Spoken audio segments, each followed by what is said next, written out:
اللهم صل على سيدنا محمد عبدك ورسولك النبي الأمي وعلى آله وصحبه وبارك وسلم. اللهم أنت لها ولو عظمت فرجها بفضلي. بسم الله الرحمن الرحيم. السلام عليكم ورحمة الله تعالى وبركاته.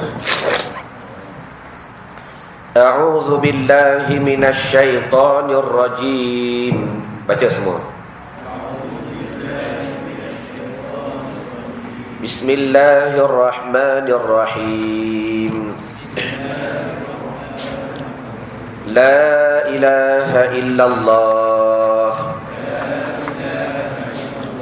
Tiada Tuhan yang disembah dengan sebenarnya melainkan Allah. Muhammadur Rasulullah. Muhammad itu pesuruhnya Allah. Fi kulli lamhatin wa nafasin adada ma wasi'ahu ilmullah. Dalam tiap-tiap kerlipan mata dan nafas yang keluar masuk, berbilang-bilanglah ilmu Allah. Hasbunallahu wa ni'mal wakil. Membadalah Allah bagi kami Tuhan sebagai wakil. Ni'mal maula, sebaik-baik pelindung. Wa ni'man nasir, dan sebaik-baik yang memberi pertolongan. Ya muallima Ibrahim, mal hikmata 'allimni. Wahai Tuhan yang mengalimkan Nabi Ibrahim dengan hikmah, maka alimkan kami. Allahumma salli ala sayyidina wa maulana Muhammad wa ala alihi wa sahbihi wa barik wa sallim. Ilahi anta maqsudi wa ridaka matlubi. Aqini mahabbataka wa ma'rifatak. Tuhanku, kepadamu maksud pengajianku, dan hanya keredaanmu yang aku tuntut. Tuhanku, kepadamu tujuan kehidupanku, dan hanya keredaanmu yang aku tuntut. Tuhanku, kepadamu maksud dan tujuanku, dan hanya keredaanmu yang aku tuntut. Karuniakanlah kepadaku kasih kepadamu dan mengenali dirimu. Alhamdulillah, bermula puji dan syukur bagi Allah Subhanahu wa ta'ala, Tuhan yang telah masih memuliakan oleh Dia kepada kita berhimpun pada malam ini. Yang tak dapat tidak berhimpunnya kita pada malam ini, kalau hamba tak salah, pada tanggal 19 Rabiul Awal 1436 daripada hijrahnya Nabi sallallahu alaihi wasallam. Yang mudah-mudahan dengan keberadaannya kita dalam bulan Rabiul Awal, terus menerus kita mendapat rahmat daripada Allah Ta'ala, terus menerus kita mendapat ihsan daripada Allah Ta'ala, terus menerus kita mendapat kebaikan daripada Allah Ta'ala. Terhasil daripada kebaikan yang dizahirkan ke atas baginda Nabi sallallahu alaihi wasallam. Maka oleh kerana itu, bagi nak meneruskan kemuliaan Rabiul Awal, satu bulan yang begitu karamah, yang didatangkan kepada kita rahmatan lil alamin, iaitu baginda Nabi SAW. Okey ke? Boleh tak? Baik. Ada ayat tak kata Hafizah? Tak maaf dah.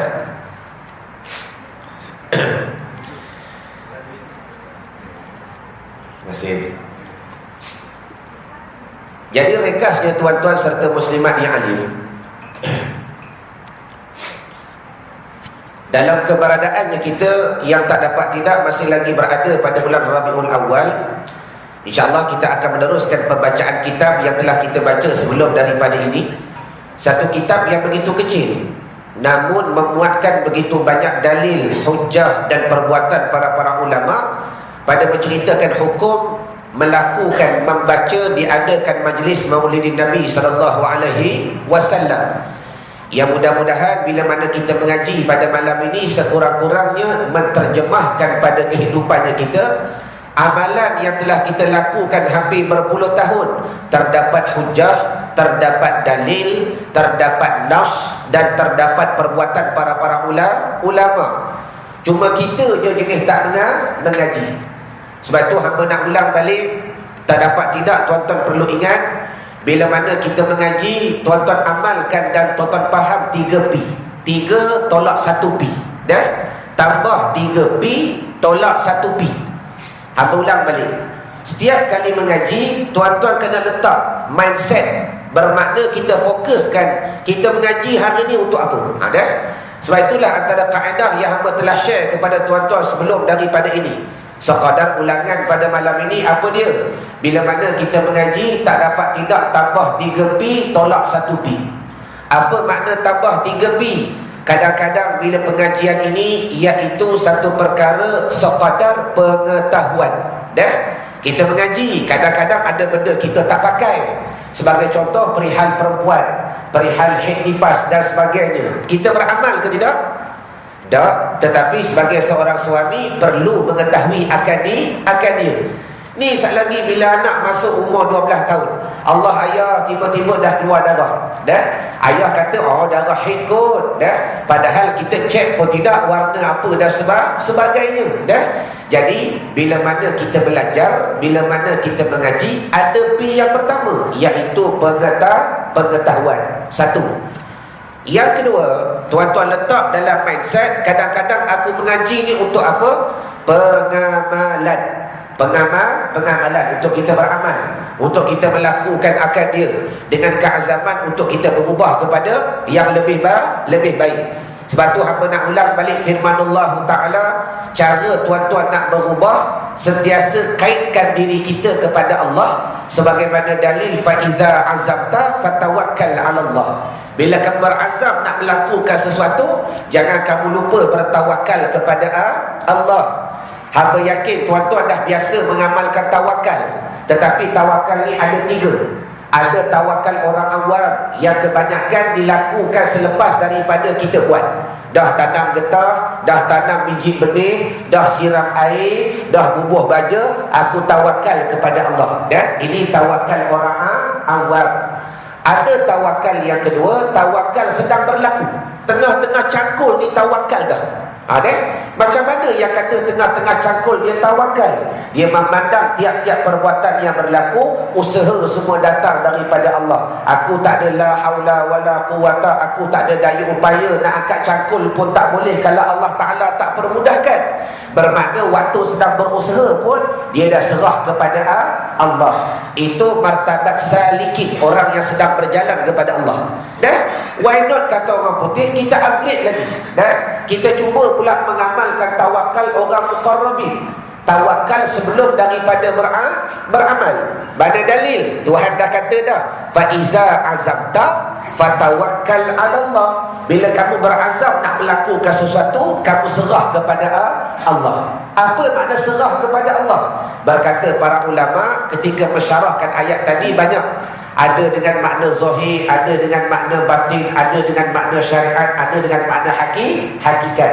Cuma di antara makna yang terbaik, kita nampak dah pekerjaan yang akan kita buat sebentar nanti, tak dapat tidak semuanya terhasil daripada kehendak dan penentuan daripada Allah. Setengah orang pandang selepas, tak salah. Tak, tetapi kenapa kita tidak memandang sebelum daripada berlaku? Itu tawakal peringkat orang muqarrabin. Faham mana ibarat? Baik, habis. Jadi ringkasnya, bila mana kita nak beramal, kita tawakal dahulu. Ya Allah, ya Tuhanku, aku berasa nak tambah ni, lama dah buat qabliyah ba'diyah 2 rakaat. Mudah-mudahan 2015 ni nak upgrade buat qabliyah ba'diyah 4 rakaat. Aku serah kepadamu ya Allah, aku tawakal kepadamu ya Allah. La haula wala quwata. Aku yakin kalau kamu beri aku upaya, nescaya aku boleh melakukan akan dia. Betul ke tidak? Baik. Kelebihan tawakal sebelum beramal, bila mana tuan-tuan dah beramal besok, hamba yakin dengan proses yang kita lakukan, tak berasa dah kita yang beramal. Bermakna kita membesarkan pula kebesarannya Allah dalam amalan. Itu dah pergi jauh dah tu. Faham mana ibarat? Baik, Ustaz balik. Bermakna kadang-kadang kita mengaji untuk apa? Sudah nampak salin tadi. Pengamalan. P yang kedua. P yang ketiga apa dia? Kadang-kadang tuan-tuan datang kuliah, walaupun benda tu bukan untuk pengetahuan, bukan untuk pengamalan, ada juga dipanggil poin P yang ketiga untuk pentahqiqan. Mentahqiqkan kita. Sebagai contoh, bila mana bicara Maulidin Nabi SAW, tiap-tiap tahun buat maulid, hamba yakin kalau hamba tanya pada hari ni kepada tuan-tuan yang alim, boleh ke tidak buat maulid Nabi? Tuan-tuan jawab boleh. Hamba minta satu hadis saja, mana dalil yang kata boleh? Sudah. Hamba tak minta 5, tak minta 10, minta 1. Baju purple. Kalau baju kelabu, kalau boleh jawab kita beri. Dan kalau tak boleh jawab, sekali lagi kena bayar RM100. Allahumma salli ala. Tak kira lah aku putus tipak kupang ke, nak cas RM100. Contoh. Dan baju hijau, bagi satu hadis. Dan ringkasnya bukan hamba nak merendahkan tuan-tuan, tidak. Hamba nak menggambarkan fenomena ini yang berlaku. Bila mana tuan-tuan keluar daripada surah Al-Hijrah, kota warisan, berhadapan dengan setengah-setengah puak yang meminta kepada kita hujah, meminta kepada kita dalil, meminta kepada kita nas. Dan bila mana kita tak mampu mendatangkan hujah, maka ditekan kepada kita. Habis muduk buat amal Nabi, muduk buat maulid Nabi, mana dalil dan sebagainya. Maka akhir sekali kita pun terpinga-pinga. Maka dia meracuni fikiran kita. Sebab itulah mengajar, belajar mengaji dan sebagainya. Yang perlu kita hidupkan bukan maulid Nabi, yang perlu kita hidupkan nuzulul Quran, hari turunnya Quran. Sedangkan hamba nak jawab pada malam ni, tiada turunnya Quran melainkan diturunkan di atas baginda Nabi SAW. Nak bercerita besarnya kalamullah. Jadi ringkasnya, bila mana dalil kita tak boleh jawab, hujah kita tak boleh balas dan sebagainya, maka sebab itulah kadang-kadang perlu juga kita mengaji untuk apa? Letih dah berbuih mulut ni. Untuk apa? Pentahqiqan, tahqiq. Ni surah Hijrah nak buat maulid Nabi ni, kita nak ikut, ada dalil ke tidak? Ada hujah ke tidak? Ada. Namun daripada 3, tolak 1. Apa dia? Jangan mengaji untuk perbalahan. Jangan mengaji untuk perdebatan. Jangan mengaji untuk pergaduhan. Dia tak nak buat maulid Nabi, lantak dia. Sebagaimana firman Allah Ta'ala dengan puak-puak macam ni, qalu salama, assalamualaikum, bye-bye, wallahu a'lam. Faham mana ibarat? Tolak 1, jangan nak berbalah, jangan nak bergaduh. Baik. Jadi kita sambung pada muka surat yang berapa? Tuan Imam.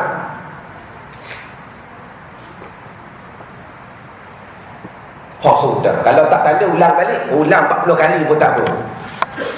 Rasa mukadimah 2 kali baca dah di Hijrah ni. Muka surat berapa?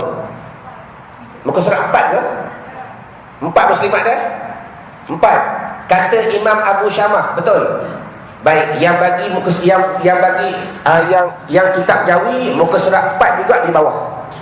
Kata Imam Abu Syamah, guru Syekh Imam Minawi. Betul? Betul dah? Baik. Bismillahirrahmanirrahim. Qala al-musannifu rahimahullahu ta'ala wa nafa'na bi barakati ulumihi fid daraini amin ya rabbal alamin. Telah berkata musannif, tuan pengarang kitab ini, iaitu Haji Abu Bakar bin Haji Hasan daripada Muar Johor, daripada kitabnya bernama Mustika Ajaib, perkara yang pelik-pelik. Kita bersambung daripada muka surat yang keempat, daripada perkataan kata Imam Abu Syamah. Jumpa yang ini? Baik. Kata Imam Abu Syamah, guru Syekhul Imam bin Nawawi. Dah. Tuan-tuan kenal dah siapa Imam Nawawi? Kalau belajar usul fiqh, Imam Nawawi ini pemuka daripada mazhab Syafi'i. Bermakna dalam mazhab Syafi'i itu orang yang melebarkan lagi, membesarkan lagi, mengembangkan lagi mazhab Imam Syafi'i, di antaranya Imam Nawawi.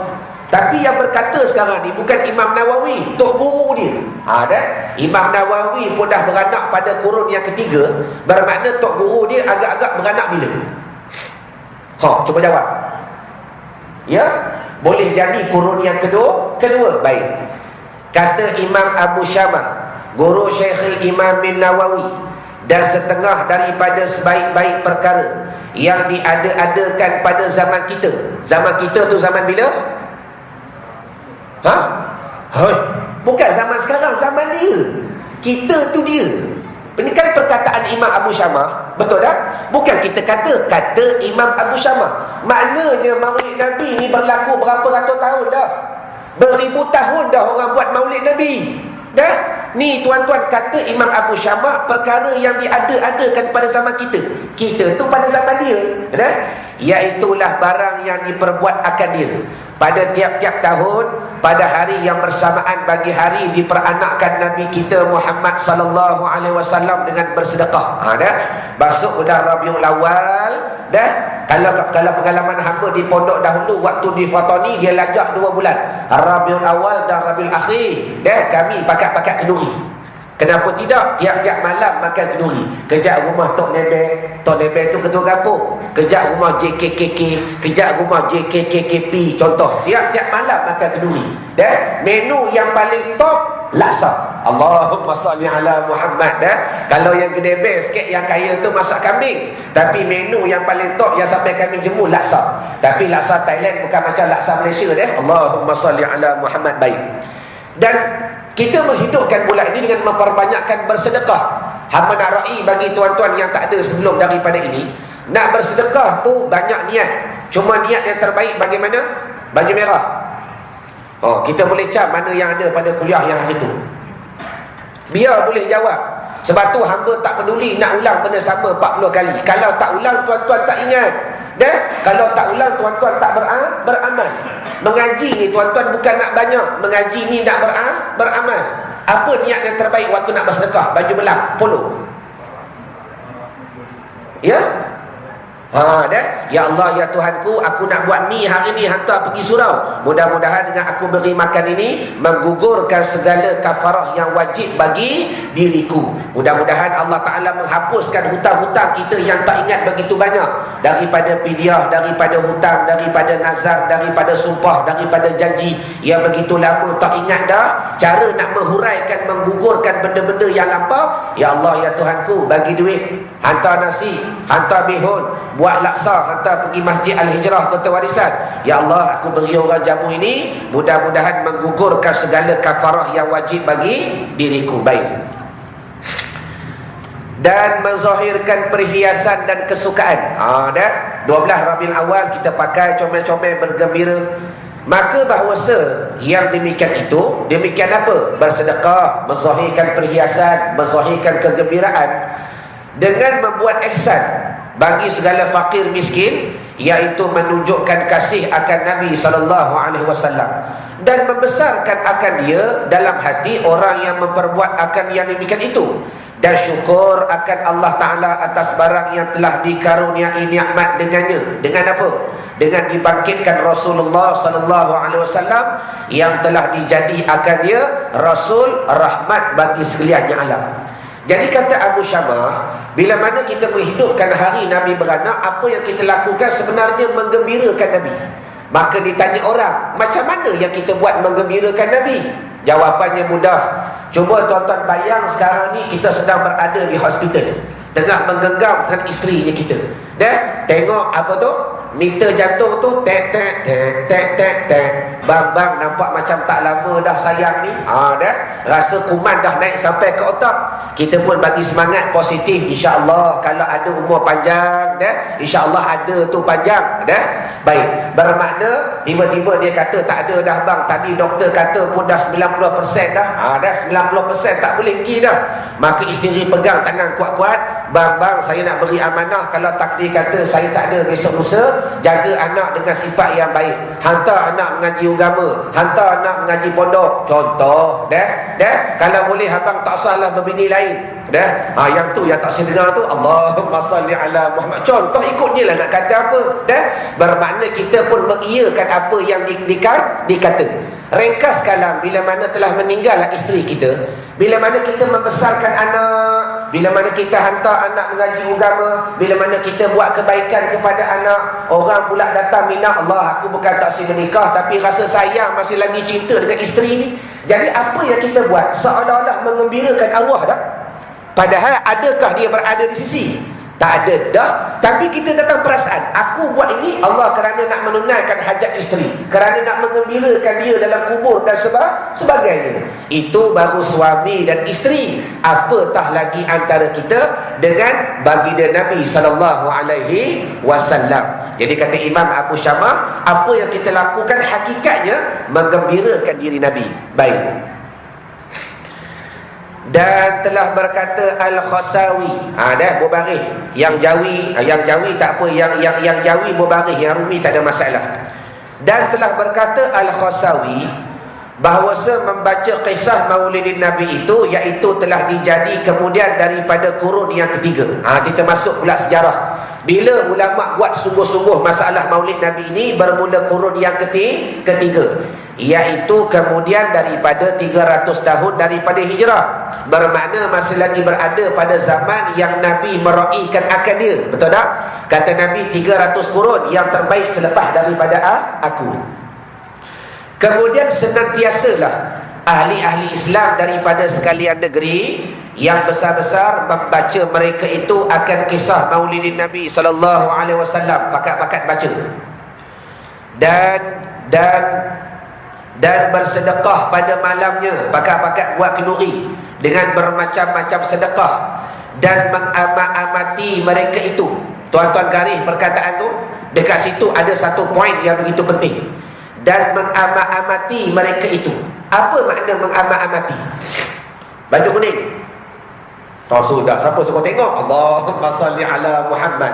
Apa makna mengamat-amati mereka itu dengan Maulid Nabi, dengan baca kisah Nabi? Sudah, pakat tunduk belaka dah ni, tawaduk belaka dah. Makin lama makin tawaduk orang Al-Hijrah ni. Allah. Baju apa? Apa makna mengamat-amati?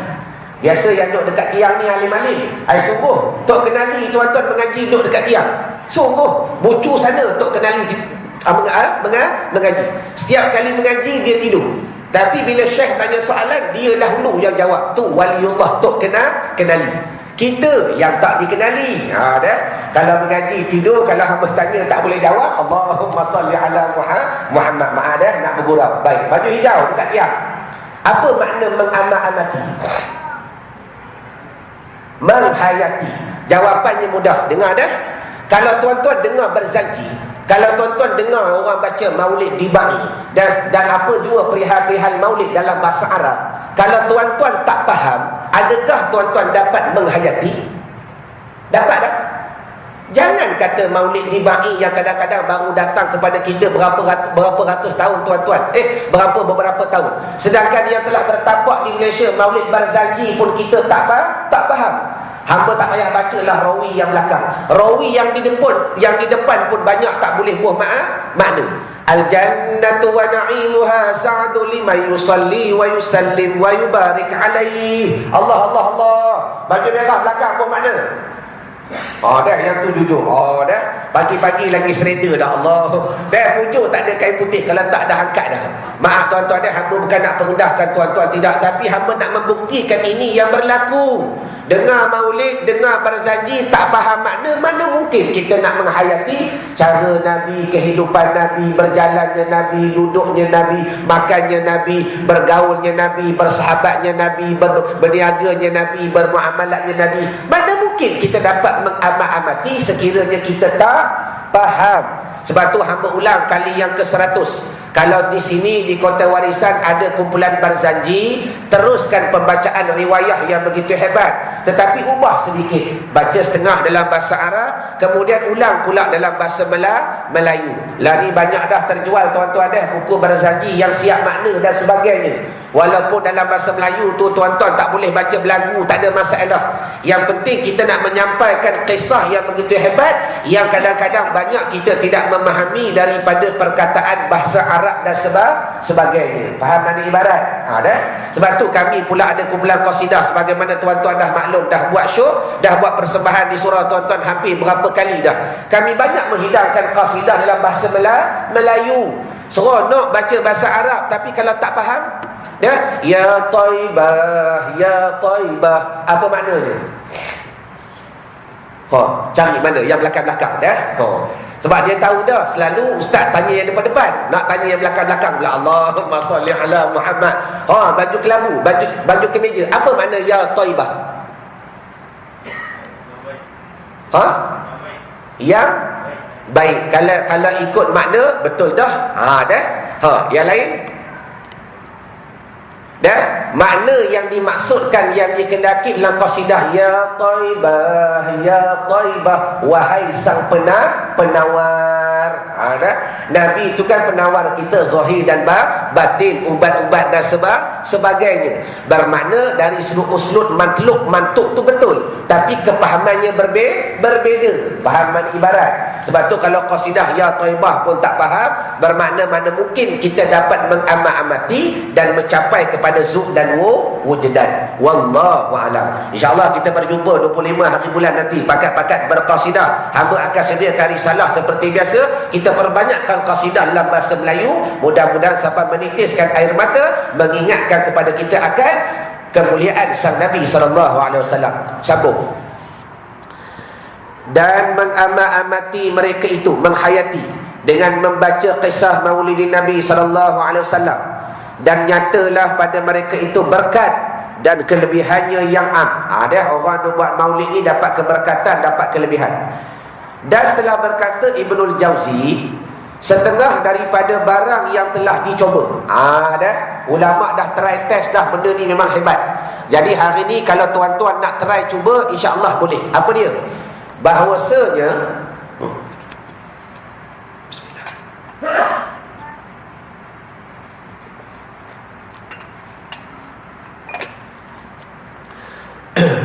orang yang membuat akan yang demikian itu, demikian apa?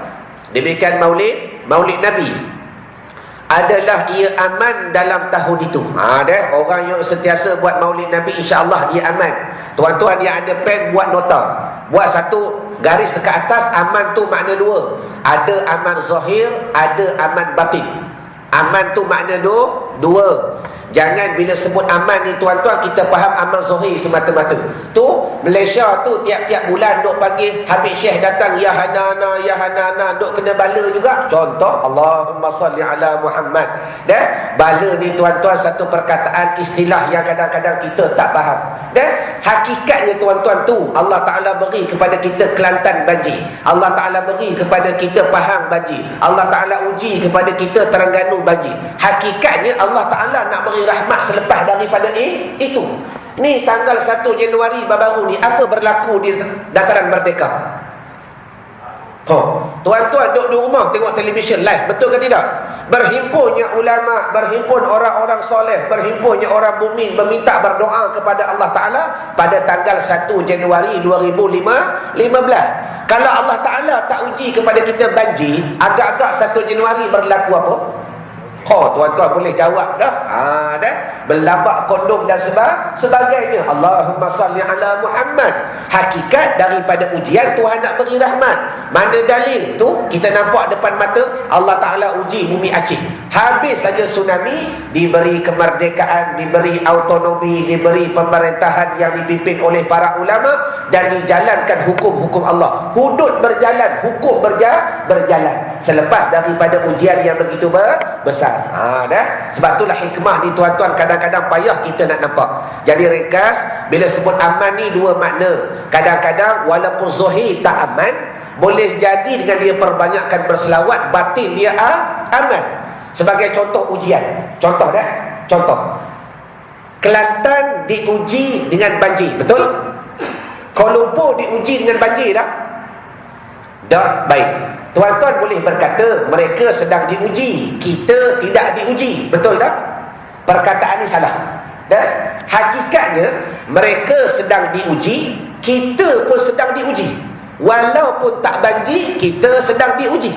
Dalil kata Imam Al-Ghazali rahimallahu ta'ala, takutilah kamu akan ujian yang batin, yang tak nampak, melebihi daripada ujian yang zahir, yang nampak.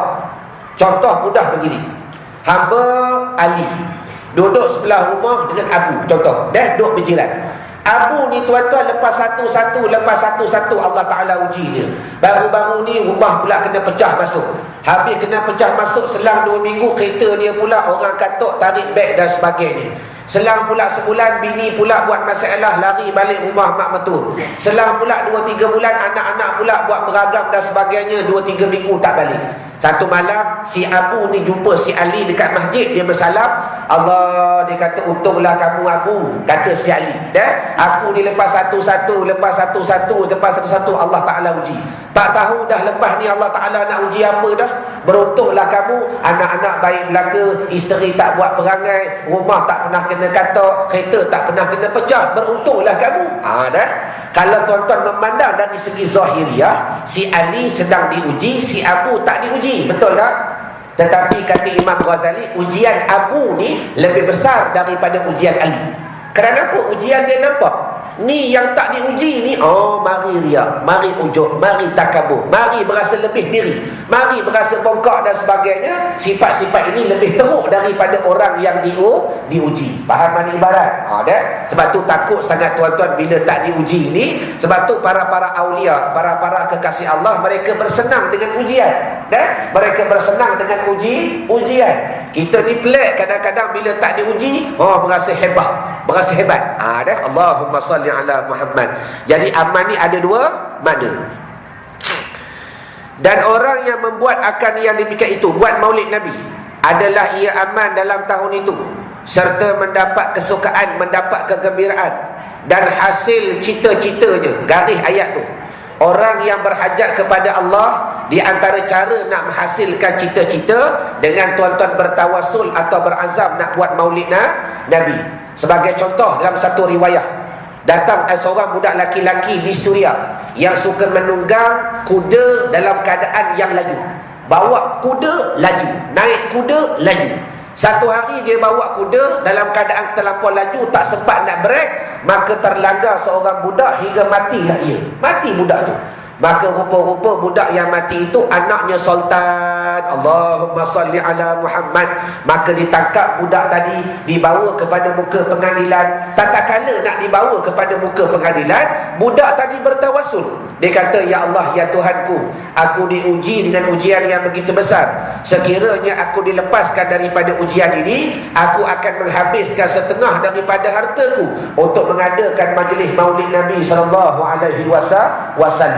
Maka diringkaskan cerita, bila sampai di muka pengadilan, maka Raja Sultan melihat wajahnya dengan penglihatan yang rahmat. Nak merasa marah pun tidak. Tiba-tiba berkata Sultan, afautu ank, aku maafkan kau. Tapi kata Sultan, sebelum aku nak maafkan kau, aku nak tanya dahulu, apakah perkara yang menyebabkan aku tak berasa marah kepada engkau? Adakah engkau menggunakan sihir, wahai budak? Maka berkata budak, tidak tuanku, aku tak menggunakan sihir. Maka kata sultan, apakah perkara yang menyebabkan aku nak berasa marah pun tidak?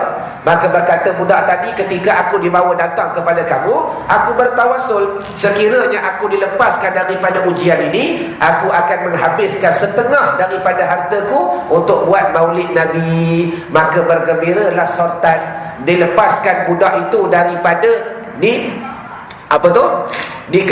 dikena ujian dan sebagainya, dan diberi kepadanya akan beribu dirham, dapat duit lagi, lepas daripada ujian lagi. Allahumma salli ala Muhammad. Begitu juga tuan-tuan, tengok orang sebelah rumah, kejap-kejap dapat menantu, kejap-kejap dapat menantu, kejap-kejap dapat menantu. Yang laki-laki pula, bini pula mati, berkahwin baru. Allahumma salli ala Muhammad. Kita ni pula usah kata menantu, anak besar panjang dah seorang pun berasa tak nak berkahwin. Contoh, kita berasa juga nak dapat menantu, cucu dan sebagainya. Cuba tuan-tuan pada tahun ini ikhtiar dengan bertawasul. Ya Allah, ya Tuhanku, dengan keberkatan bulan ni, majlis bulan Maulid Nabi, bulan Rabiul Awal, aku bertawasul, mudah-mudahan kalau 2015 ni aku dapat menantu, aku nak buat majlis Maulid Nabi sallallahu alaihi wasallam. Tak payah fikir besar tuan-tuan, dapat buat kecil.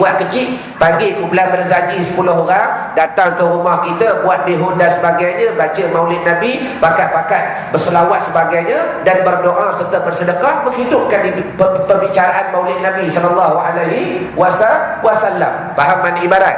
Dah habis. Dan adalah mula-mula orang yang membuat akan yang demikian itu daripada raja-raja, iaitulah Raja Al-Musfar, namanya Abu Sa'id, yang memerintah negeri Arbal. Tuan-tuan boleh search Google.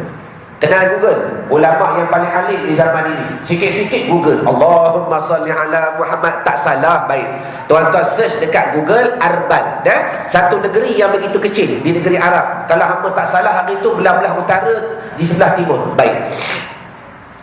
Dan kata As-Sibti Ibnul Jauzi dalam kitab Mir'atuz Zaman, telah menceritakan kepadaku oleh setengah orang-orang yang hadir dalam setengah jamuan Raja Al-Musfar itu, kerana membaca kisah Maulidin Nabi sallallahu alaihi wasallam, bahawa adalah ia telah membilang dalam jamuan itu 5,000 kambing yang dimasak.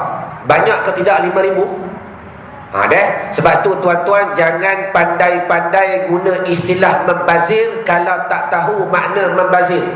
Ni bila mana Perdana Menteri kita, hamba tak kira tuan-tuan, walaupun politik tu buka stiker, tengok kereta banyak stiker hijau dan sebagainya. Itu apa yang kita pegang, apa yang kita amalkan, apa yang kita pangkah. Tapi dalam masalah kejujuran ilmu, kita cerita sungguh. Sebab tu walaupun kereta penuh stiker hijau, tu Kementerian Kewangan jadual tetap. Putrajaya Holding hamba mengajar sebulan 2 kali. Syarikat audit kita mengajar sebulan 2 kali.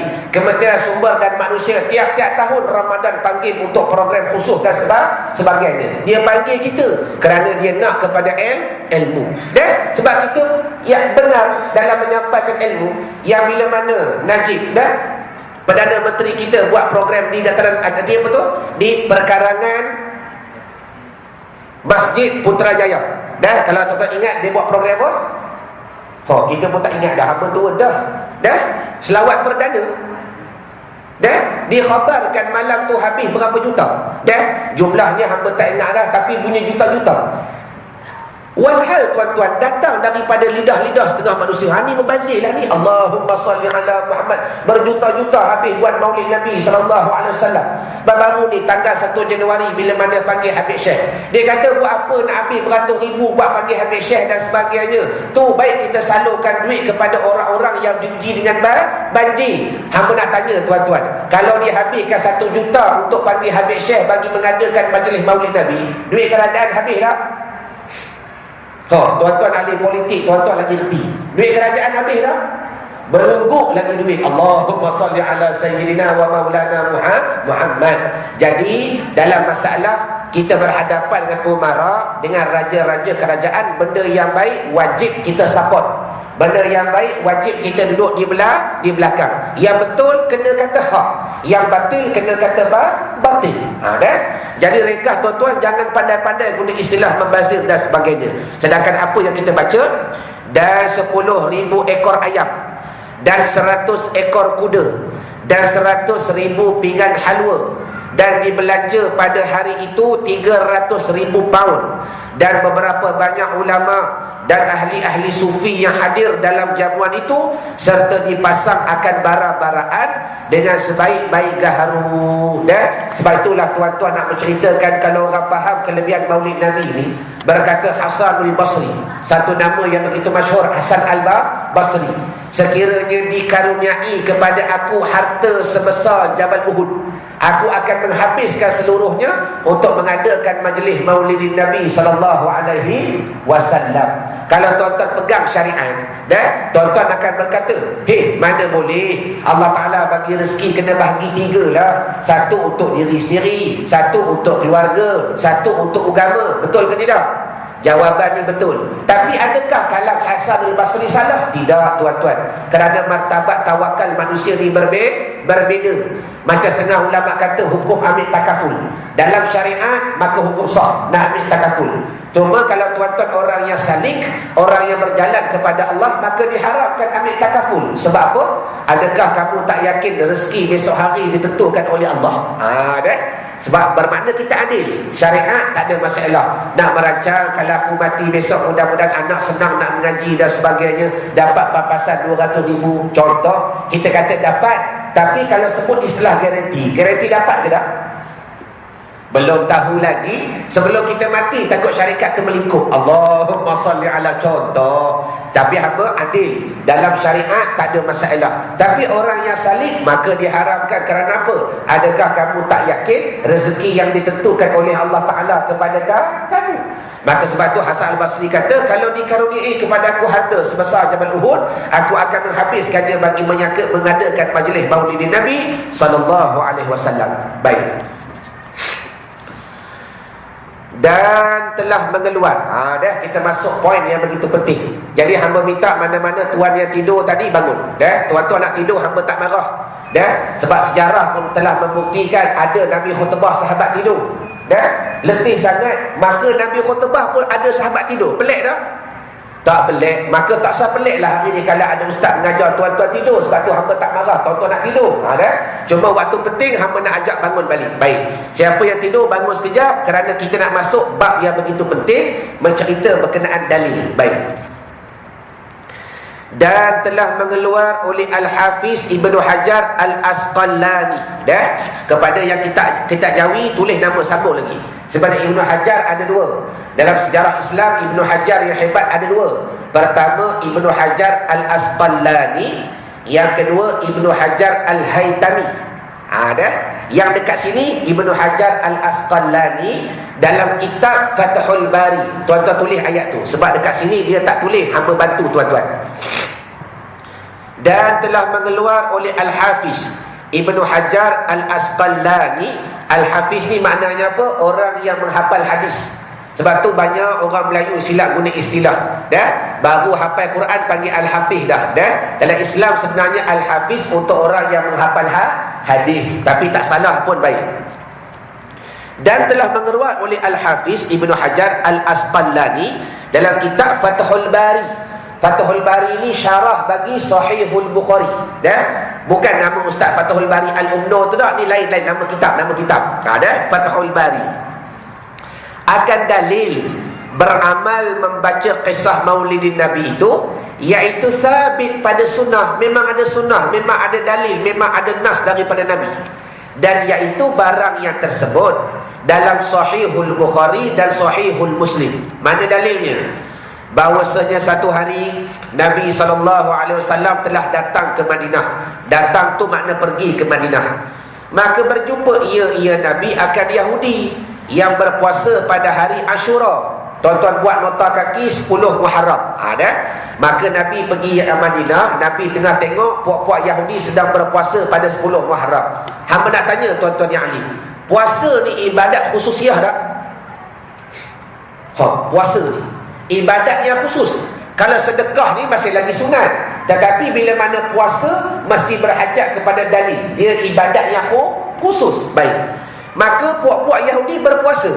Maka bertanya ia sallallahu alaihi wasallam akan mereka itu. Nabi tanya, kenapa kamu puasa pada hari ini, pada 10 Muharram? Maka berkata, iaitu menjawab mereka itu Yahudi, iaitu apa dia? Hari 10 Muharram itu hari ditenggelam oleh Allah Ta'ala akan Fir'aun, dan diselamat ia hari itu akan Musa. Bermakna 10 Muharram tu Allah Ta'ala tenggelamkan Fir'aun, Allah Ta'ala selamatkan Musa. Dan kami puasa akan dia kerana kesyukuran. Kami seronok sangat hari itu dilepaskan Nabi Musa, dan kami bersyukur dengan berpuasa. Maka sabda, iaitu maka menjawab Nabi SAW, kami terlebih aula dengan kamu daripada Musa. Artinya Nabi nak jawab, kalau kamu berpuasa pada hari ini, beribadat, membesarkan hari 10 Muharram dengan melakukan ibadat kerana dilepaskan Musa daripada cengkaman, dilepaskan Musa daripada tenggelam, aku terlebih besar daripada Musa, dan aku terlebih aula kamu muliakan daripada Musa. Kerana apa? Didorongkan daripada hadis yang lain. Pernah bersabda oleh Nabi SAW, sekiranya Musa berada di zamanku, ma wasi'ahu illa tibai, tiada meluasi di atasnya melainkan terpaksa ikut kepada aku. Nak jawab, Nabi Musa pun dibesarkan dengan berpuasa, maka aku terlebih aula, kata Nabi, kamu besarkan. Dan kalau tuan-tuan buka Fathul Bari, disyarahkan daripada dalil inilah, maka telah berhujah para ulama, perlu kita merayakan, bergembira pada hari diperanakkannya Nabi SAW.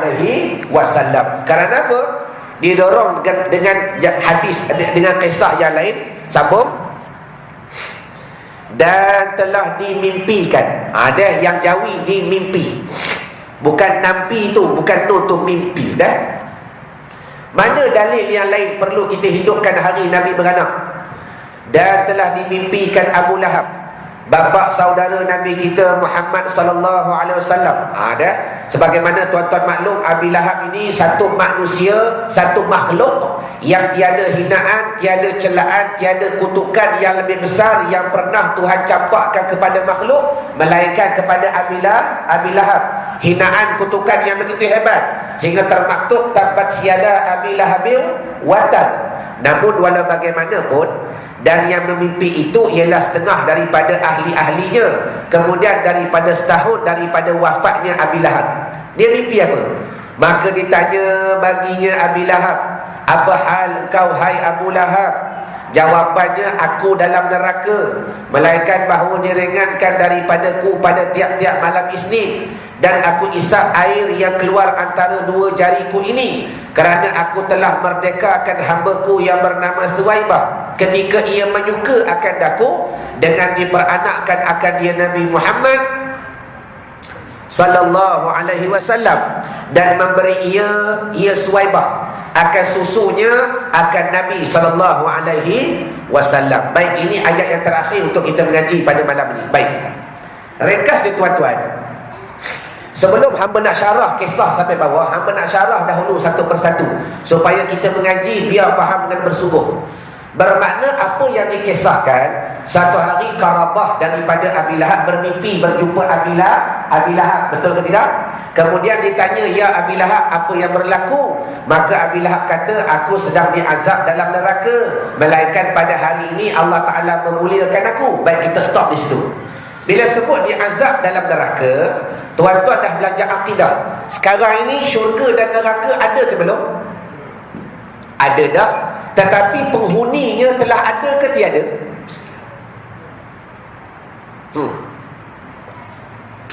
Sudah. Penghuni syurga dan neraka ada ke tak ada? Belum ada lagi dimasukkan kita ke syurga dan neraka selepas yaumil mahsyar. Habis itu apa maksud yang dikatakan sedang diazab dalam neraka? Jawabannya tuan-tuan, Allah Ta'ala dah tulis dalam Al-Quran. Tak payah sebut neraka, syurga pun ada dua. Pertama, Jannatu Ajilah, kalau mengaji bahasa Arab. Yang kedua, Jannatu Ajilah. Ada dipanggil syurga yang dicampakkan dekat dunia. Dekat dunia ni ada syurga dah, makna banyak. Di antaranya Apa tu? Kegembiraan dan kelinangan hati manusia dalam hidup di muka bumi. Itu juga dipanggil di antara nikmat syurga. Ada contoh lain dekat syurga ni, dekat dunia ada syurga. Di antaranya dalam kubur. Sebab tu cerita di alam kubur, tuan-tuan, antara perkara yang tuan-tuan perlu faham. Bila sebut dalam badan kita ni, kita ada berapa roh? Sudah. Ada berapa roh? Dua. Satu namanya roh rohani, dua namanya roh idhafi. Hayawan, binatang ada satu roh sahaja, roh idhafi. Kita ada dua roh. Pertama dipanggil roh rohaniyah, yang kedua dipanggil roh idhafiyah. Kalau tuan-tuan tidur, kita berdekut, itu namanya roh idhafi. Dan roh idhafi berhajat kepada nafas, anfas dan nafas lupus. Yang tu tak payah cerita, sekali lagi bukan tuan-tuan pening, hamba yang pening nak bagi faham. Allahumma salli ala Muhammad. Dan bila tuan-tuan tidur sedang bernapas, maka keluar lagi satu roh, pergi ke Melaka, pergi ke Mekah, pergi ke Tokyo. Itu namanya roh rohani. Sebab tu hamba suruh kepada muslimat, kalau nak gerak anak, jangan gerak anak dalam keadaan mengejut. Takut-takut roh dia jauh, kesian nak patah balik.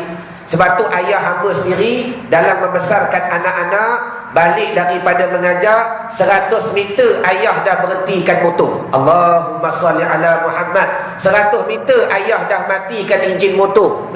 Dekat simpang 3 tu ayah dah matikan. Tolak motor pelan-pelan, takut anak-anak terkejut daripada bunyi-bunyi, boleh merosakkan rohaniah anak-anak dan sebagainya. Faham mana ibarat? Ada? Baik.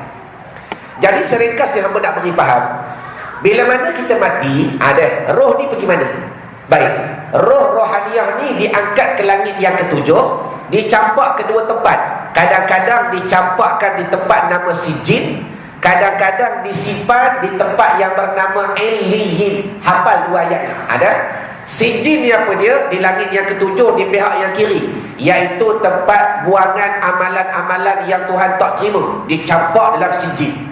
Yang kedua, bila sebut sijin, tempat simpanan ataupun buangan roh orang kufur dan sebagainya, orang tak beriman, dipinjarakan, diazab dalam sijin. Yang kedua, Illiyin. Illiyin ni pertama tempat simpanan amalan-amalan hamba. Jadi hari ni tuan-tuan boleh jawab dah. Aku semayang beramal di mana Allah Ta'ala simpan amalan. Roket Atib dia cuma writer, betul tak? Macam kita buku bank lah, banyak duit 10,000, bank dekat mana? Duit dekat mana? Dalam bank. Kalau kita tunjuk buku bank, yang tu bukan duit, cuma nota semata-mata. Itulah tugas roket dan Atib. Jadi amalan Allah Ta'ala bawa ke mana? Sama ada diletakkan dalam Illiyin atau dicampak dalam sijin. Tu yang kalau tuan-tuan mengaji hadis Nabi SAW yang kata kadang-kadang roh boleh turun malam Jumaat, roh boleh turun hari Ramadan, roh boleh turun tiap-tiap malam. Bila sebut turun, daripada atas ke bawah ke daripada bawah ke atas? Atas ke bawah. Yang turun tu roh dipanggil rohaniyah. Tetapi ada roh yang kedua yang dicampak dalam kubur. Kalau beriman, maka kubur tadi akan menjadi seolah-olah kebun daripada kebun syurga. Kalau kufur, maka kubur tadi akan menjadi sesempit daripada lubang-lubang neraka. Faham mana ibarat? Jadi secara ringkas hampa nak beri faham, kisah ini berkisar bila mana dilihatkan roh, dilihatkan Abi Lahab dalam yang dinamakan Sijin. Baik, akhir sekali. Jadi bila mana kerabat dia berjumpa Abi Lahab, dia kata, "Ya Abi Lahab, apa yang berlaku ni?" Maka berkata Abi Lahab, "Aku ni memaklum dah Allah Ta'ala beri aku azab. Tetapi pada tiap-tiap malam Isnin, maka terpancarlah daripada dua jari konakan air. Lalu aku terus menghisap akan dia. Kerana apa? Hari Selasa sampai hari Ahad tak dapat makan, tak dapat minum. Maka bila mana terpancarnya air, bersegera dia meminum. Maka ditanya, lagu mana menyebabkan terpancarnya air? Maka berkata Abi Lahab, kerana dengan jari inilah aku pernah membebaskan Suwaibah." Tuan-tuan dah tahu sejarah Suwaibah ini ibu susu Nabi yang pertama, betul tak? Tuan-tuan tahu sejarah yang di hadapan. Hari ini tuan-tuan tambah pula sejarah yang di belakang. Macam mana Suwaibah ni boleh menyusu Nabi, sedangkan Suwaibah ni hamba abdi. Maka asalnya Suwaibah ni hamba kepada Abi Lahab, pekerja Abi Lahab. Bila Suwaibah menggembira, dia tahu best friend dia beranak. Ya Abi Lahab, my best friend Siti Aminah bersalin tu. Abi Lahab ni tuan-tuan orang hebat, orang gedebek, dia tak berasa apa, dia tak peduli berkenaan Siti Aminah ni. Tetapi bila mana Suwaibah bergembira seronok sangat, mengkhabarkan kepada tuannya, wahai ya Sayyidi, wahai tuanku Siti Aminah tu beranak, aku seronok sangat. Maka berkata Abi Lahab, kalau aku seronok sangat, aku membebaskan kamu wahai Suwaibah. Dia tunjuk begini, maka tatkala Suwaibah bebas, berlari-lari anak ia kepada rumah Sitinya Aminah dan menyusul ia akan Nabi SAW. Maka dengarlah tuan-tuan kalam yang terakhir. Alangkah sayugianya bagaimana Allah Ta'ala memuliakan Abi Lahab, walaupun dimurkai, dilaknat, dihina oleh Allah, tetapi pada tiap-tiap malam Isnin dimuliakan, terpancar daripada dua jarinya akan air kerana membebaskan Suwaibah, oleh kerana bergembira akan diperanakkannya Nabi SAW. Sebab tu berkata Muhammad bin Nas, alangkah kita ni pula yang beriman dan kasih kepada Allah, kenapa tidak kita bergembira dan merayakan hari yang diutuskan baginda Nabi sallallahu alaihi wasallam. Wallahu alam. Dan kita berhenti kepada muka surat yang ke-6. Dan kata Syamsuddin Muhammad bin Nas, idza kana hadza kafiran ja'a dhammu wallahu a'lam. Tanda di situ. Soalan, tak faham tanya, tak tanya faham.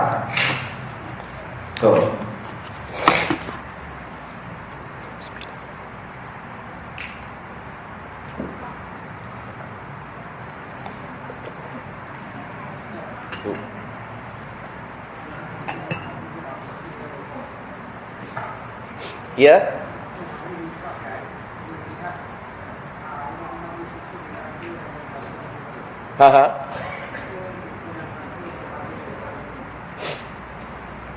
Oh, baik. Ketika Nabi Isra, Nabi digambarkan. Dah tu baca kitab. Dalam kitab Kifayatul Muhtaj, dalam kitab Kifayatul Muhtaj bagi membicarakan Isra wal Mi'raj. Nabi digambarkan. Digambarkan maknanya benda tak ada. Sebagai contoh begini, contoh. Tuan-tuan tengah tengok Habib Syekh. Ya Hanana, ya Hanana. Tu iklan. Iklan tu dia cerita apa? Dia buat satu preview yang rancangan tu bukan ke sekarang, tu akan datang tu besok. Bulan 2 nak buat PU. Dia panggil apa? Pencetus Ummah. Pencetus Ummah tu dah berlaku ke belum? Baik, secara adat belum berlaku, betul tak? Tetapi kalau kita mengkaji pada seluruh kepahaman, benda tu telah diset, diprogramkan. Apa yang berlaku semua dah ada dalam minda pengarah, betul tak? Ataupun kita buat contoh lain lah. Minggu depan akan dikeluar satu filem baru, maka dikeluarkan kepada kita preview filem ni begini. Tapi benda tu dah berlaku ke tak? Begitulah apa yang berlaku di atas Maulidin Nabi, di atas Isra wal Mi'raj. Digambarkan kepada Nabi, ceritanya begini. Bermakna kalau dunia pun boleh berlaku, apatah lagi barang akhirat. Sebab tu kalau tuan-tuan tengok filem, tuan-tuan tengok televisyen, tuan-tuan tengok iklan, di situ digambarkan kepada kehidupannya kita adanya yang dikatakan qada dan qadar. Sama juga masalah dosa pahala. Filem ni tuan-tuan ada tempat yang dikat-kat tak?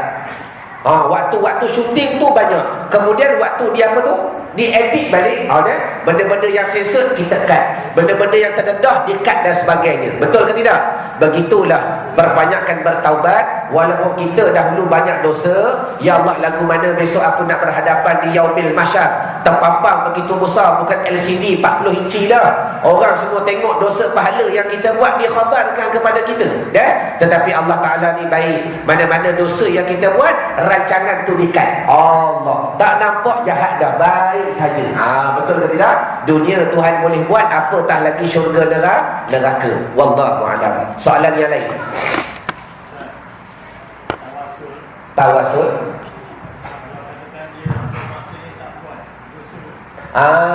Baik. Tawasul ni tuan-tuan hukumnya sunat juga. Dia bukan macam nazar, dia bukan macam sumpah. Nazar ni hukumnya wajibah, sumpah ni hukumnya wajibah. Tapi tawasul ni hukumnya sunat juga, sekadar nak mengambil keberkatan dan kemuliaan seseorang. Wallahu a'lam. Sebab tu kelebihan tawasul bermakna Penjagaan tu lebih cermat daripada kita bernazar. Ya Allah, ya Tuhanku, 2015 ni kalau aku dapat menantu, aku nak bernazar, nak sembelih kambing, contoh, dah takut-takut dapat menantu, kita lupa yang kita bernazar. Tapi kalau kita kata, ya Allah, aku bertawassul ya Allah dengan berkat Maulid Nabi, dengan berkat Rabiul Awal, kalau tahun ni 2015 aku dapat menantu, nak buatlah majlis rumah bagi sedekah dekat budak-budak, anak yatim, anak tahfiz, nak buat Maulid Nabi, contoh, tiba-tiba dapat menantu, tak buat, selamat. Wallahu a'lam. Soalan yang lain.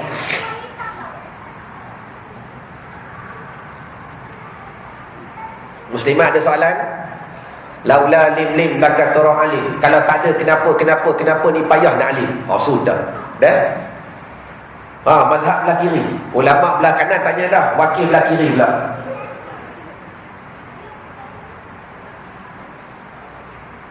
Ayahnya baju kuning. Tak ada soalan. Baik. Jadi kalau tak ada soalan, belakang ada. Baik.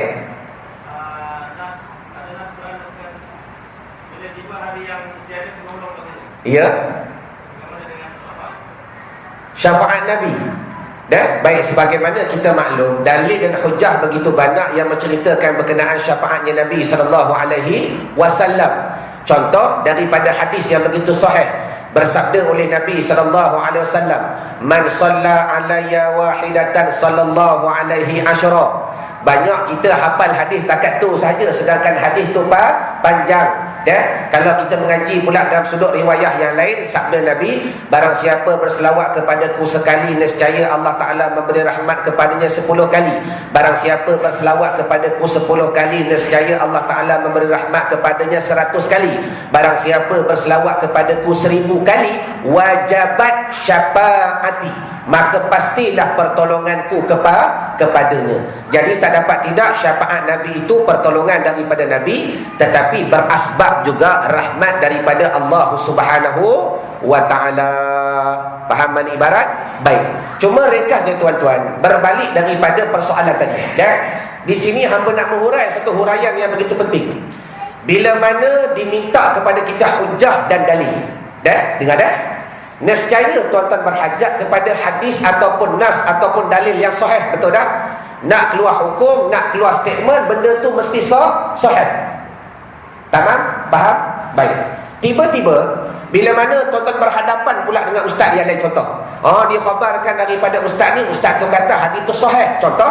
Bila sampai pula dekat dia, dah yang saya mengaji dia kata hadis tu dhaif, maka hamba nak tanya, tuan-tuan nak berpegang yang mana? Sebab benda ni berlaku pada kehidupan kita.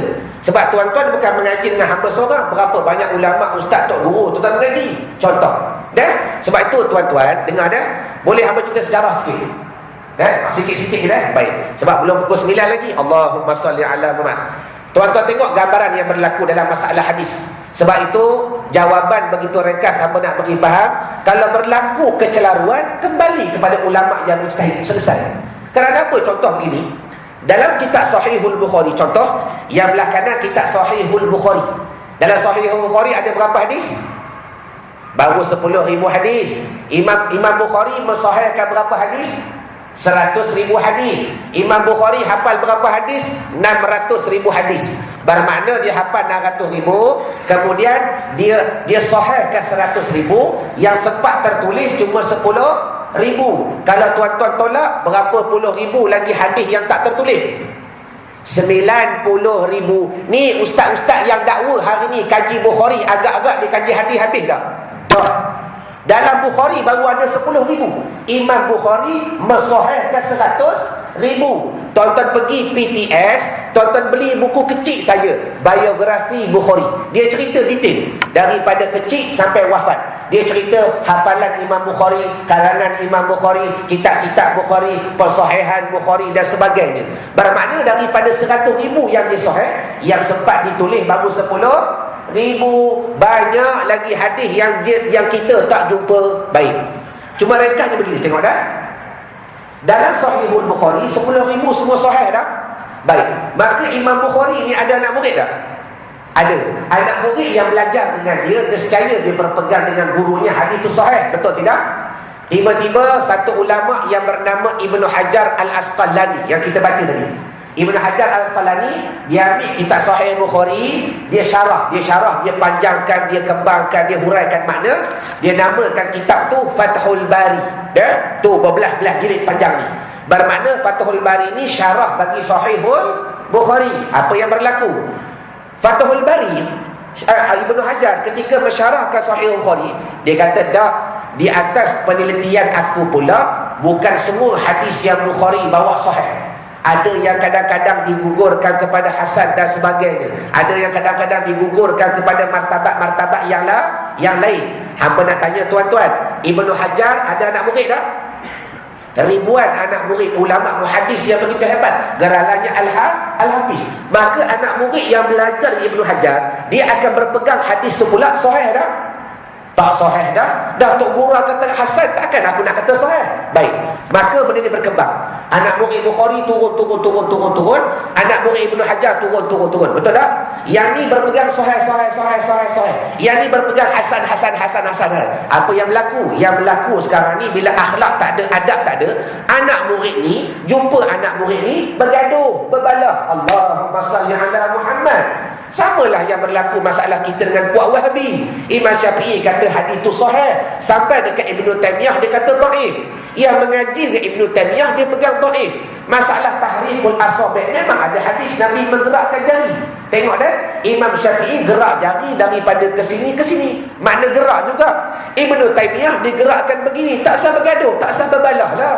Yang berlaku sekarang ni, dia membida'ahkan yang kita buat. Allahumma salli ala Muhammad. Fahaman ibarat.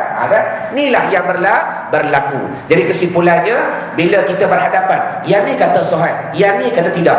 Dan contoh, kalau tuan perasan baru ni bergaduh, berbalah masalah hadis ummati, betul tak?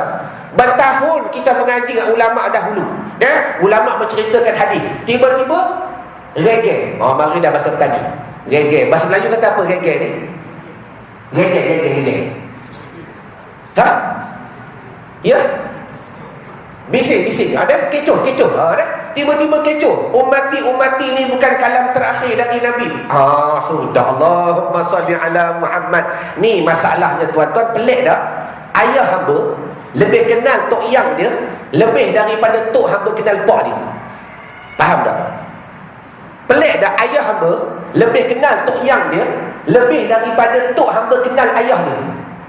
Maksudnya, takkan ulama hari ini lebih kenal Nabi lebih daripada ulama dahulu kenal Nabi. Imam Syafi'i dengan Nabi baru 200 tahun. Imam Nawawi dengan Nabi baru 300 tahun. Imam Ghazali dengan Nabi baru 400 tahun lebih. Kita dengan Nabi dah 1400 tahun. Hari ini kita lebih kenal Nabi daripada orang dulu kenal Nabi. Pelik tak? Wallahu a'lam. Jelas? Habis dah? Baik. Jadi madai pertemuan kita pada hari ini tuan-tuan. Cuma akhir sekali sebelum kita berpisah, boleh minta lagi 5 minit. Dan minta lagi, sudah siapa suruh panggil? Allahumma salli ala. Baik, cuma akhir sekali sebelum kita berpisah, yang ni hamba nak minta tuan-tuan panjang-panjangkan sahaja.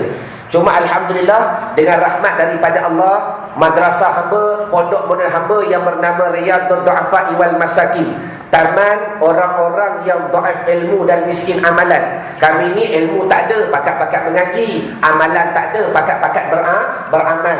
Bila jemaah ni rajin nak sembahyang awabin, bila jemaah ni rajin nak buat qabliyah ba'diyah, bila jemaah ni rajin nak buat apa tu, tahajud qiyamul lail, rajin nak buat duha dan sebagainya. Kalau seorang-seorang malas, baik, maka alhamdulillah dengan pertolongan Allah Ta'ala lebih kurang dah 90% siap.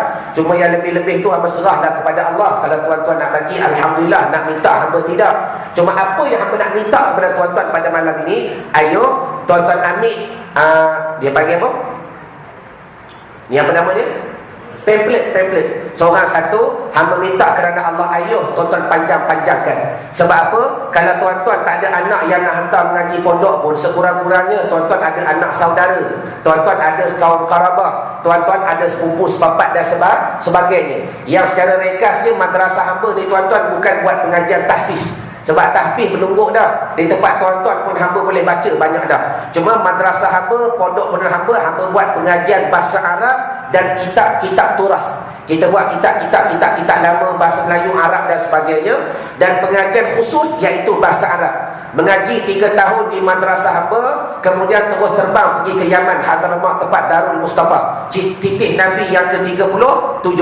Kalau tuan-tuan tak nak pergi ke Yaman, kita hantar pergi Aceh di Darussalam dan sebagainya, tempat hamba mengaji dahulu.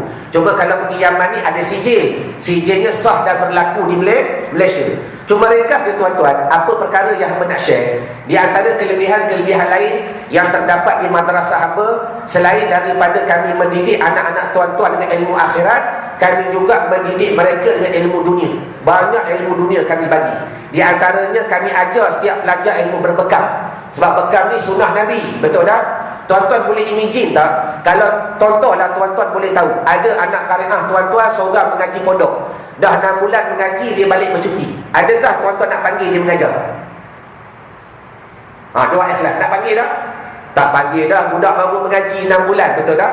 Tapi kalau tuan-tuan dapat tahu dia pandai berbekam, Tok Imam boleh umum, ni anak kariah kita mengaji pondok ni, siapa-siapa saat lagi nak bantu dia dan sebagainya, saat lagi boleh bagi badan. Bagi badan tu berbekam lah. Kalau satu malam dapat 2 kepala, tak 100. Allahumma salli ala Muhammad. Dan 10 hari balik ke kampung tak dapat 1000. Siapa nak bagi? Sekurang-kurangnya ilmu dunia pun dia dah dapat. Jadi kesimpulannya tuan-tuan, kerana pengalaman ni hamba ambil di Fatoni. Hamba mengaji di Fatoni dengan Tok Syekh Fakir Daud. Tok Guru hamba tu walau di Mekah 30 tahun. Tetapi kami mengaji kitab sebulan 3 minggu sahaja. Minggu keempat kami berkhidmat, buat bendang, tanam getah, menanam padi, menebah dan sebagainya. Sebab tu hitam, dulu putih. Allahumma salli ala Muhammad, iaitu iklan.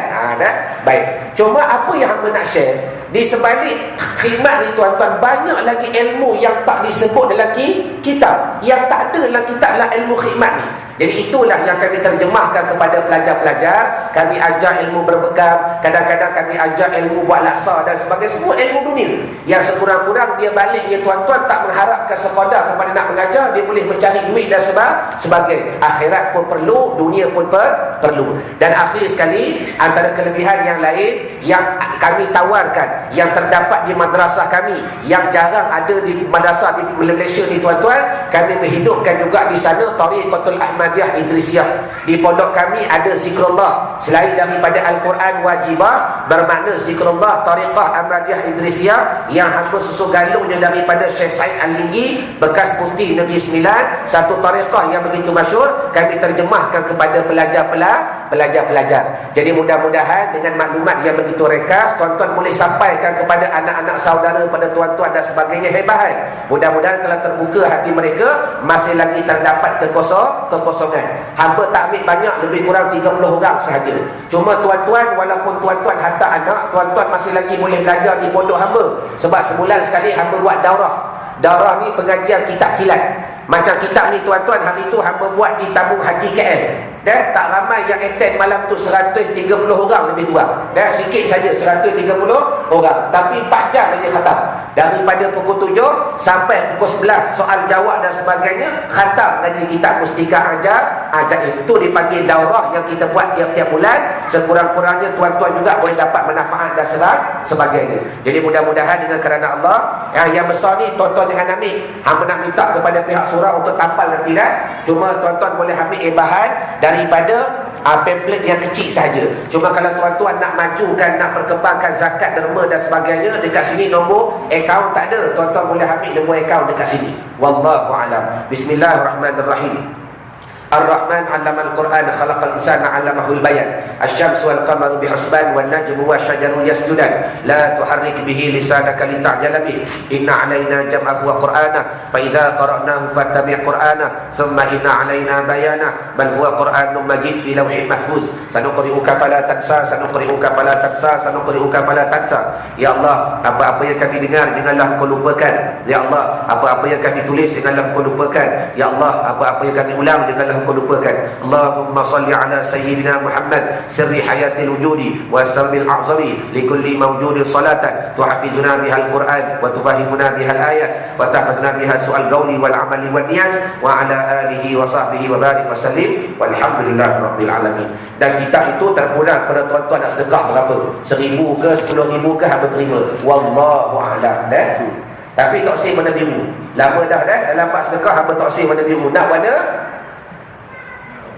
Dia kata dia, bukan hamba kata. Wallahu a'lam.